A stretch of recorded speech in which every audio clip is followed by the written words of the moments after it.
Hi hello ನಮಸ್ತೆ, welcome to Lakshmi Ammu vlogs. ನಾನು ನಿಮ್ಮ ಲಕ್ಷ್ಮಿ ಮಾತಾಡ್ತಾ ಇದ್ದೀನಿ.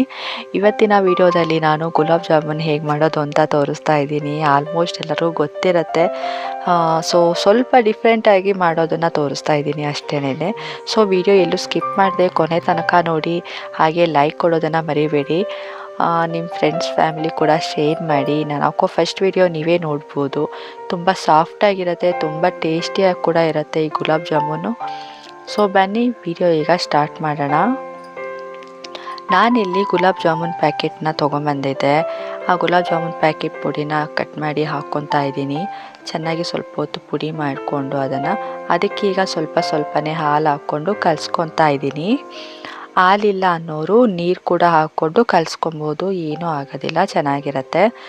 ಸೊ ಹಾಲು ಹಾಕೋದ್ರಿಂದ ಸ್ವಲ್ಪ ಇನ್ನಷ್ಟು ಟೇಸ್ಟ್ ಜಾಸ್ತಿ ಆಗುತ್ತೆ ಅಂತೇಳಿ ಅಷ್ಟೇ. ಸೊ ಈಗ ಕಲಸಿದಾಯಿತು. ಇದ್ರ ಮೇಲೆ ಸ್ವಲ್ಪ ತುಪ್ಪನ ಹಾಕ್ಕೊಂಡು ಇದನ್ನು ನಾನು ಒಂದು 10 to 15 ಮಿನಿಟ್ಸ್ನ ನೆನೆಯೋದಕ್ಕೆ ಅಂತ ಹೇಳಿ ಇಡೋಣ. ನೆನೆಯೋದಕ್ಕೆ ಇಟ್ಟಷ್ಟು ತುಂಬ ಚೆನ್ನಾಗಿ ಸಾಫ್ಟಾಗಿ ಆಗುತ್ತೆ ಅಂತೇಳಿ ಅಷ್ಟೇನೆ. ಸೊ ಈಗ ಪ್ಲೇಟ್ ಕ್ಲೋಸ್ ಮಾಡಿದೆ. ಅದು ನೆನೆಯೋ ಅಷ್ಟೊತ್ತಿಗೆ ನಾನೀಗ ಪಾಕ ರೆಡಿ ಮಾಡ್ಕೊತಾ ಇದ್ದೀನಿ. ಸೊ ಈಗ ಪಾಕಕ್ಕೆ 1 ಲೋಟ ಸಕ್ಕರೆ ಹಾಕಿದ್ದೀನಿ. ಅದೇ ಲೋಟದಲ್ಲೇ 2 ಲೋಟ ಆಗೋಷ್ಟು ವಾಟರ್ನ ಹಾಕಿದ್ದೀನಿ. ಅಳತೆ ಚೆನ್ನಾಗಿ ನೋಡಿಕೊಂಡು ಹಾಕ್ಕೊಳ್ಳಿ, ಆವಾಗ ಕರೆಕ್ಟಾಗಿ ಬರುತ್ತೆ.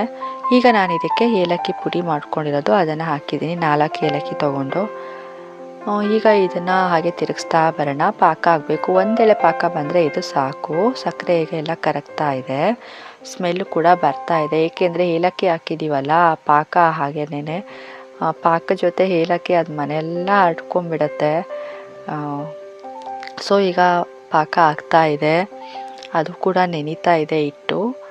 ಸೊ ನೋಡ್ತಾ ಇದ್ದೀರಾ, ಒಂದೇಳೆ ಪಾಕ ಬಂದರೆ ಸಾಕು. ಸ್ವಲ್ಪ ಎಲ್ಲ ಕರಗಿದೆ ಅಂತ ಅನಿಸಿದ್ರೆ ಗೊತ್ತಾಗತ್ತೆ ನಿಮಗೆ ಆಲ್ಮೋಸ್ಟ್ ಇದು.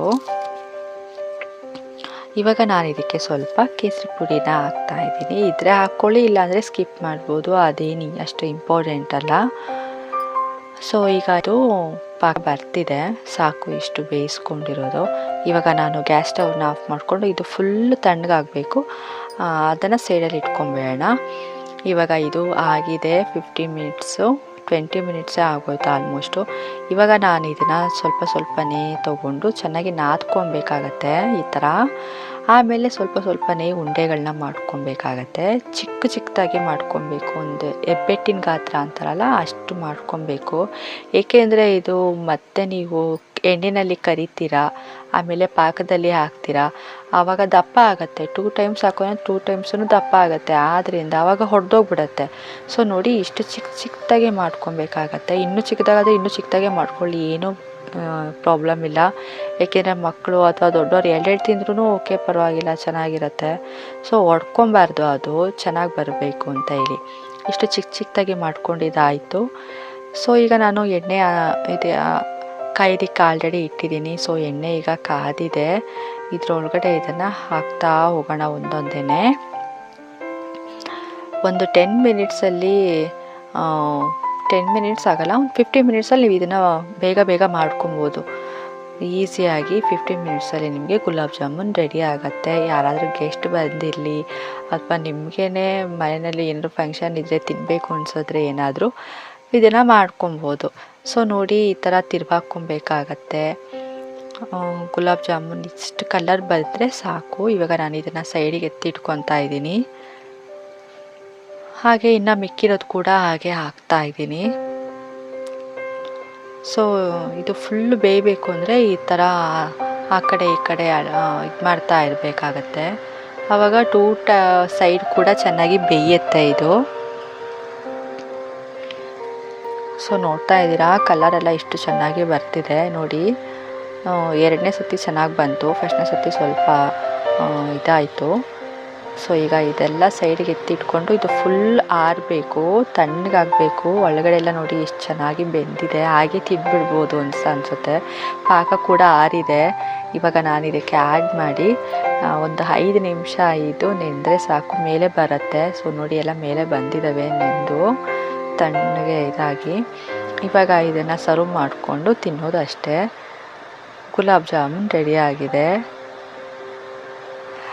ತುಂಬ ಟೇಸ್ಟಿಯಾಗಿರುತ್ತೆ. ಇದು ಮಕ್ಕಳಿಂದ ಹಿಡಿದು ದೊಡ್ಡವ್ರ ತನಕನೂ ತುಂಬ ಇಷ್ಟಪಟ್ಟು ತಿಂತಾರೆ. ಸೊ ನೀವು ಕೂಡ ಮನೆಯಲ್ಲಿ ಟ್ರೈ ಮಾಡಿ. ಅಂಗಡಿಯಿಂದ ಅಂತ ಅಂದರೆ ನೀವು ಏನು ಒಂದು 3-4 ಕೊಡ್ತಾರೆ. ಒಂದು ಬಾಕ್ಸ್ ಇರುತ್ತೆ, 25 ರುಪೀಸ್ ಇರುತ್ತೆ.